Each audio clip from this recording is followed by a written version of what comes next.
واحمي الأقصى ترامب بيخسى لا يا ظلم الأمريكا. Secara fitrahnya, perkaitan antara Islam dalam membina sebuah negara adalah satu keperluan masyarakat. Manusia memerlukan pemimpin untuk mengetuai kehidupan bernegara. Selain itu, pembentukan negara Islam juga sangat berkait rapat antara syariat dan pelaksanaan syariat. Tuntutan pelaksanaan syariat ini adalah wajib ke atas semua umat Islam. Maka, pemerintahan Islam juga wajib diwujudkan. Antara asas untuk membina negara ialah tempat, penduduk dan kekuasaan. Tanpa tiga skop ini, maka sesebuah negara tidak akan terjadi dan tertegak dengan majunya. Untuk membina negara Islam, kekuasaan perlulah dipegang oleh pemimpin dan juga pemimpin hendaklah orang yang Islam, beragama Islam supaya dapat menjadi agama rasmi negara. Seterusnya, kita pergi pula kepada konsep negara ataupun ad-daulah. Dari sudut bahasa, menurut Al-Mujib fil Lughah wal Alam, perkataan ad-daulah berasal daripada perkataan dalla yadullu daulatan yang bermaksud geografi sesebuah negara, daerah ataupun negara di mana ia akan didiami oleh penduduk oleh segolongan manusia sama ada daripada bangsa yang satu ataupun berbilang bangsa. Perkataan al-daulah juga sama artinya dengan perkataan al-bilad yang bermaksud daerah penempatan sekumpulan manusia dan ianya ditadbir oleh golongan tersebut. Seterusnya, ad-daulah dari sudut istilah pula, ia merujuk kepada sekumpulan manusia yang ramai. Mereka ini hidup di kawasan-kawasan yang terdapat di muka bumi ini secara tetap. Oleh itu, mereka juga sekaligus akan membuat dan meletakkan undang-undang negara serta pentadbiran bagi melancarkan lagi kehidupan masyarakat yang terdapat yang bernaung di bawah pemimpin yang mentadbir negara tersebut. Daripada definisi-definisi ini, dapatlah kita simpulkan bahawa untuk menubuhkan sebuah negara ataupun ad-daulah ini mestilah mempunyai tiga elemen, iaitu asy-sya'ab, yakni sekumpulan manusia atau masyarakat. Yang kedua, al-iqlim, yakni negara yang hendak didiami oleh manusia tersebut. Dan yang ketiga, al-sultah wal ar-ri'ayah, yang bermaksud pemimpin yang adil. Konsep ad-daulah menurut Islam ialah negara Islam ialah sebuah negara ideologi yang ditegakkan dengan berpandukan asas akidah Islam. Ia juga merupakan satu negara yang melaksanakan undang-undang dan hukum-hukum Islam serta melaksanakan hukum-hukum Islam di bawah kekuasaan dan pemerintahan orang Islam, dan orang Islam beroleh keamanan jika berada di dalamnya. Kemudian, menurut Barat pula, ad-daulah ialah satu komuniti politik yang menakluki sesuatu kawasan dan mempunyai kedaulatan dalaman dan luaran yang boleh menguatkuasakan ataupun memonopoli terhadap penggunaan kekerasan yang wajar difikirkan yang mereka boleh lakukan. Dalam erti kata lain, satu komuniti manusia yang diberi pengiktirafan untuk menggunakan kekerasan dalam satu kawasan. Selain itu, negara ini juga tidak mempunyai sebuah negara rasmi dan menentang agama Islam serta melayan kaum yang beragama Islam dengan layanan yang sangat berbeza. Contohnya, mereka memberi layanan yang begitu keras kepada kaum Islam selain daripada kaum mereka. Terdapat perbezaan antara negara Islam dan negara Barat. Antara perbezaannya adalah dari segi prinsip amanah dan kuasa. Kuasa merupakan matlamat utama yang ini membolehkan golongan sekular ini menggunakan apa sahaja secara untuk memperoleh kuasa. Amanah ini juga, kuasa merupakan wasilah untuk melaksanakan segala tuntutan ilahi. Amanah ini akan dipersoalkan akhlak. Ini menuntut pemimpin negara Islam berhati-hati dalam mentadbir negara. Seterusnya, perbezaan dari prinsip matlamat juga, matlamat akhir di sebuah negara Islam ialah mendapat keredaan daripada Allah Subhanahu Wa Taala. Manakala negara Barat pula, matlamat mereka adalah di dalam sebuah negara sekular ialah kepuasan ingin memuaskan hawa nafsu dan materialisme semata-mata. Mereka secara jelas membuat pemisahan antara agama dan juga pemerintahan. Dan perbezaan dari prinsip khalifah pula, Islam mengiktiraf manusia sebagai khalifah. Sebagaimana tugas khalifah ialah dengan mendirikan agama dan mentadbir dunia dengan agama. Orang yang terlibat dengan politik, manakala golongan sekular pula, orang yang terlibat dengan politik dianggap hanya merupakan politikus sahaja, tiada kaitan dengan Tuhan Rabbul Alamin. Mereka bebas mengatur dan mentadbir dunia mengikut selera mereka. Mereka juga menolak campur tangan agama dalam pentadbiran untuk menguruskan negara mereka. Seterusnya, kita pergi pula kepada konsep pembinaan negara Islam pada zaman Nabi. Hijrah dari Makkah ke Madinah oleh Nabi Muhammad SAW merupakan satu titik permulaan negara Islam yang dibina di Madinah. Yang pertama, pembinaan masjid. Nabi Muhammad SAW telah membina masjid-masjid yang bukan sahaja menjadi tempat ibadat dan penyebaran agama Islam, tetapi ianya juga digunakan untuk menyebarkan pendidikan dan ilmu pengetahuan Islam. Kedua, pembentukan ummah. Nabi Muhammad SAW mempersaudarakan kaum Ansar dan kaum Muhajirin. Seterusnya, Nabi juga mewujudkan Piagam Madinah untuk dijadikan panduan untuk membentukkan sebuah negara Islam yang berdaulat.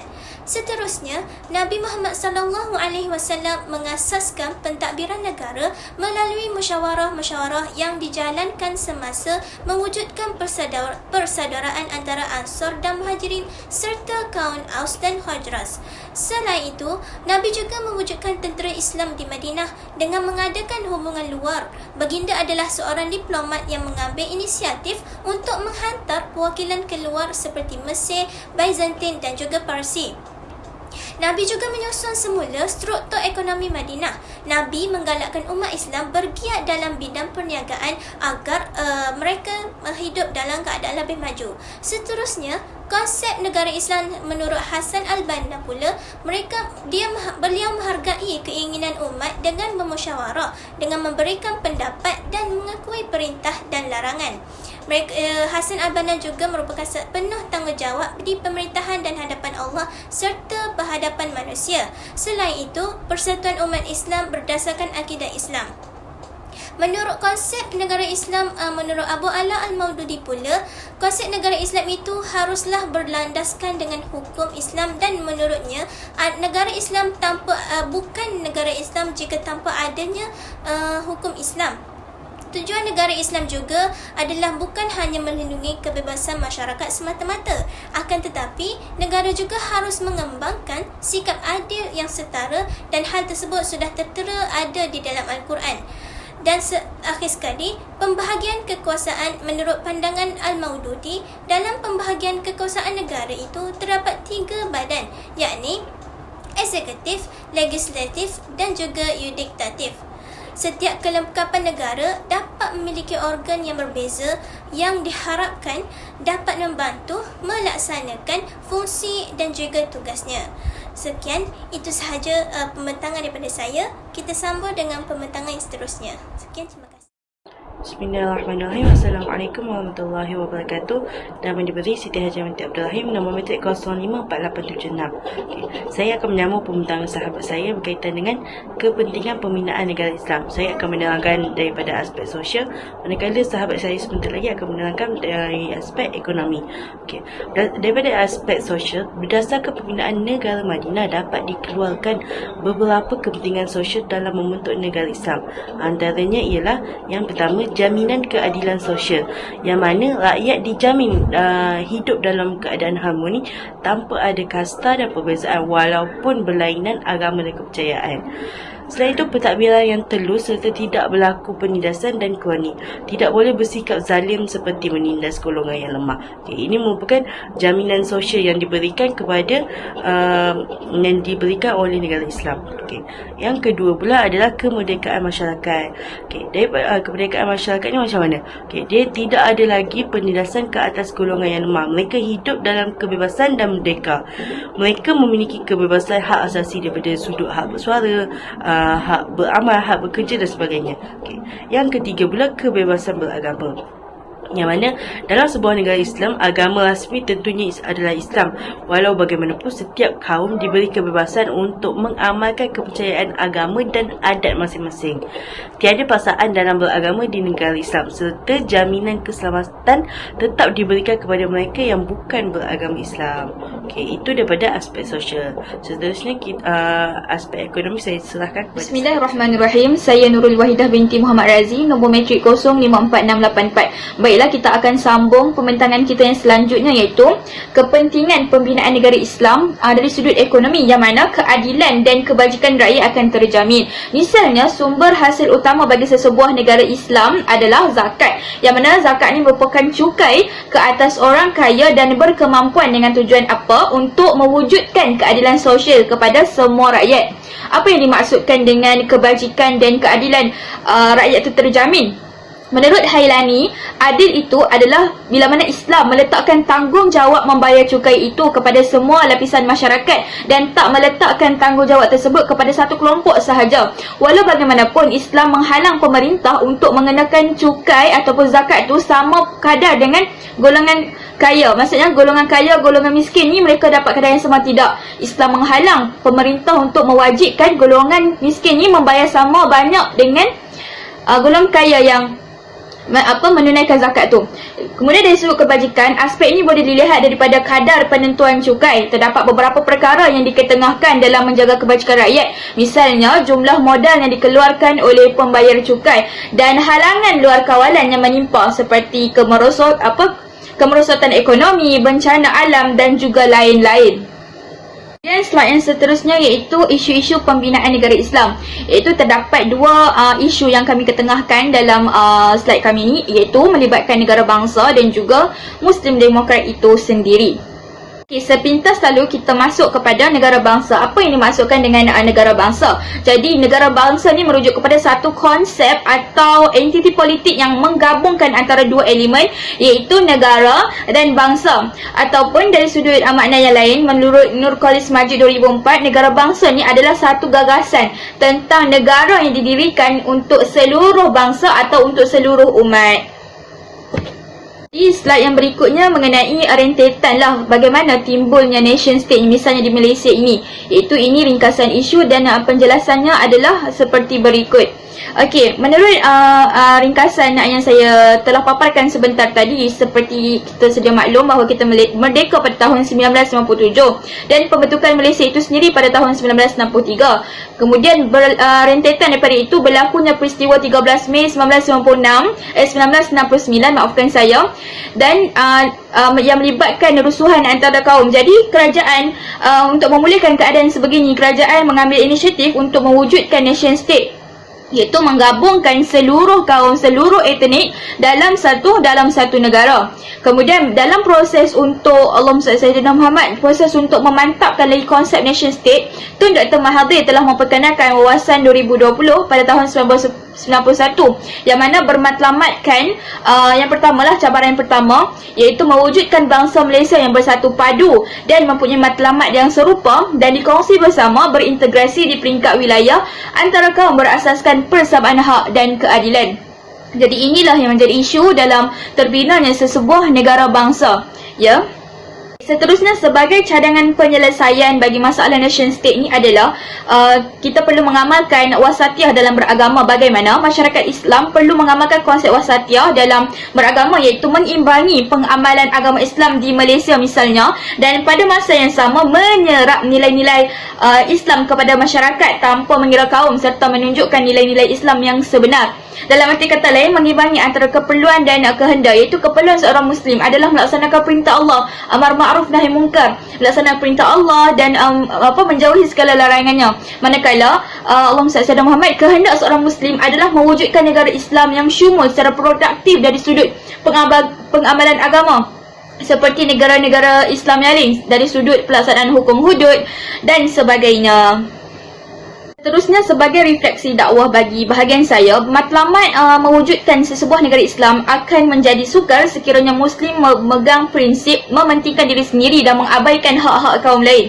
Perasaan Islam secara seimbang membawa maksud memastikan kehendak matlamat Islam itu tercapai dalam masa yang pendek maupun panjang. Sebagai contoh, Islam perlu menghormati setiap hak-hak golongan bukan Islam dan mencontohi akhlak Rasulullah SAW dalam menyantuni golongan bukan Islam. Walau bagaimanapun, para pendakwah seharusnya memainkan peranan dengan menggunakan pendekatan yang kreatif dalam menunjukkan nilai-nilai Islam, pada masa yang sama menggunakan konsep wasatiyah serta menjadikan Al-Quran dan As-Sunnah sebagai kayu ukur pelaksanaan dakwahnya. Berlaku dalam pembinaan negara Islam adalah berkaitan dengan Muslim Demokrat. Muslim Demokrat ni menekankan identitinya sebagai seorang demokrat berbanding identiti seorang Muslim. Demokrat ni bermaksud seseorang yang kuat menyokong dan memperjuangkan demokrasi. Jadi kita dapat lihat yang apa yang didokong oleh Muslim Demokrat adalah demokrasi. Kalau Islamisme, kita dapat melihat mereka memperjuangkan negara Islam itu. Tapi kalau Muslim Demokrat, mereka memperjuangkan demokrasi. Istilah demokrasi dalam perspektif moden membawa kepada pelbagai definisi yang dipecahkan kepada dua bentuk tafsiran, iaitu pertamanya dari aspek nilai dan yang keduanya daripada aspek sistem pemerintahan. Aspek nilai ini dikaitkan dengan beberapa prinsip politik, iaitu kedaulatan rakyat, hak persamaan, majoritarianisme dan kebebasan. Manakala aspek sistem pemerintahan pula ia dikaitkan dengan pilihan raya, perwakilan, referendum, undian dan seumpamanya. Seterusnya kita lihat kepada Islam dan demokrasi. Maksudnya demokrasi ni dari sudut Islam. Sistem politik Islam dan demokrasi berasal dari latar belakang yang berbeza, di mana sistem politik Islam ni adalah berdasarkan wahyu, manakala demokrasi adalah ideologi politik buatan manusia. Populariti sistem demokrasi pada masa kini membuatkan para ulama mengkaji berkaitan antara demokrasi dan syariah Islam. Teori-teori politik Islam itu sendiri adalah bersifat umum kerana ia hanya memberikan beberapa garis panduan sejagat. Al-Quran sebagai sumber utama dalam undang-undang Islam, tapi Al-Quran tidak menyatakan secara khusus aspek dan prosedur sistem politik Islam. Oleh itu, isu utama dalam perbincangan ini adalah sama ada teori demokrasi bertentangan atau tidak dengan prinsip umum politik Islam, dan adakah Islam serasi dengan konsep moden seperti hak asasi manusia, keadilan asasi dan demokrasi. Untuk menjawab persoalan-persoalan tersebut, kita lihat kepada pandangan ulama berkaitan dengan demokrasi. Okey, dalam pandangan ulama ni ada dua perspektif. Satu perspektif yang menentang demokrasi, dan yang kedua adalah yang menerima demokrasi. Okey, kita lihat kepada yang menentang demokrasi seperti Abu A'la Al-Maududi, Said Qutb dan Sulaiman Muhammad At-Tamawi. Mereka mengatakan demokrasi adalah bertentangan dengan prinsip Islam. Kerana apa? Kerana ia meletakkan kedaulatan majoriti lebih daripada perintah Allah. Mereka mengaitkan prinsip kedaulatan rakyat dengan syirik kerana ia bertentangan dengan konsep tauhid yang berdasarkan kedaulatan Allah. Di samping itu, mereka turut berpendapat bahawa sumber tertinggi dalam undang-undang Islam adalah Allah dan manusia tidak mempunyai hak untuk membuat undang-undang yang bertentangan dengannya. Itu pendapat mereka. Yang kedua pula adalah pendapat ulama yang menyokong demokrasi. Sebahagian ulama yang berlainan menerima demokrasi sebagai sistem politik yang baik dalam politik zaman ini berbanding dengan pemerintahan diktator dan raja. Mereka juga bersetuju bahawa demokrasi adalah satu doktrin politik yang adil secara umum, tidak bercanggah dengan Islam. Okay. Al-Qaradawi misalnya berhujah bahawa sistem pemerintahan Islam sangat dekat dengan prinsip demokrasi. Kerana apa? Kerana ia adalah sebuah negara sivil yang ditubuhkan atas dasar persetujuan bersama, yakni syura, konsep politik yakni bai'ah dan hak untuk memilih pemimpin melalui pilihan raya yang bebas dan adil. Selain itu, rakyat turut mempunyai hak untuk menilai pemimpin serta hak untuk memecat mereka. Walau bagaimanapun, Al-Qaradawi dan beberapa ulama lain menghad mengasaskan pelaksanaan demokrasi kepada perkara-perkara yang tidak melanggar prinsip-prinsip Islam. Ini adalah pendapat-pendapat ulama. Berdasarkan pandangan saya, untuk zaman sekarang ni, realiti pembinaan negara Islam zaman sekarang ini, jadi prinsip demokrasi ni boleh diamalkan di negara Islam kerana dari sudut aliran pemikiran manusia yang pelbagai pada zaman kini, dan juga jenis struktur negara Islam zaman kini, ia memerlukan kepada demokrasi, yakni hak bersuara. Rakyat memerlukan hak bersuara, hak asasi mereka. Jadi sistem demokrasi ini boleh dipakai pada zaman ini, tapi kita perlu menghadkan mengikut prinsip-prinsip Islam yang mana yang telah dibina temboknya pada zaman Nabi. Nabi telah membina tembok bagaimana pembinaan negara Islam yang baik. Jadi kita boleh mengaplikasikan demokrasi ini, tapi tidak boleh bercanggah dengan apa yang telah ditetapkan. Itu. Kalau kita lihat kepada refleksi dakwah berdasarkan isu ini, pelbagai ideologi yang dikeluarkan oleh Barat boleh diaplikasikan mengikut kesesuaian selagi mana ia tidak bercanggah dengan Islam. Misalnya sistem demokrasi ini, yang mana yang digunakan di negara Islam hari ini adalah hasil ideologi Barat. Namun ulama-ulama Islam seperti Al-Qaradawi telah mengkaji dan membenarkan penggunaan sistem ini berasaskan prinsip-prinsip Islam. Ini menunjukkan bahawa setiap apa yang datang dari bukan Islam tidak boleh dibuang sepenuhnya, tetapi ia boleh diubah supaya mengikut kesesuaian penggunaan dalam Islam. Sebagai kesimpulannya, pembinaan negara Islam amatlah penting bagi menjamin kemaslahatan rakyat. Islam merupakan agama yang syumul dan meliputi segenap aspek kehidupan masyarakat, sama ada dari sudut sosial, ekonomi, muamalat, perundangan dan berbagai lagi. Setiap isu yang menjadi penghalang dari terbinanya sesebuah negara Islam perlu ditangani oleh semua lapisan masyarakat dan bukan yang terletak pada pemimpin semata-mata. Oleh itu, setiap individu perlu berganding bahu sekiranya ingin menuju kebahagiaan yang hakiki, iaitu keredaan Allah Subhanahu wa taala. Justeru inilah akhlak dan teladan yang ditonjolkan oleh Rasulullah sallallahu alaihi wasallam dalam membina sesebuah negara Islam di Madinah sebagai panduan dalam melaksanakan sesebuah negara Islam. Baik, itu sahaja daripada kumpulan kami. Sekian, terima kasih.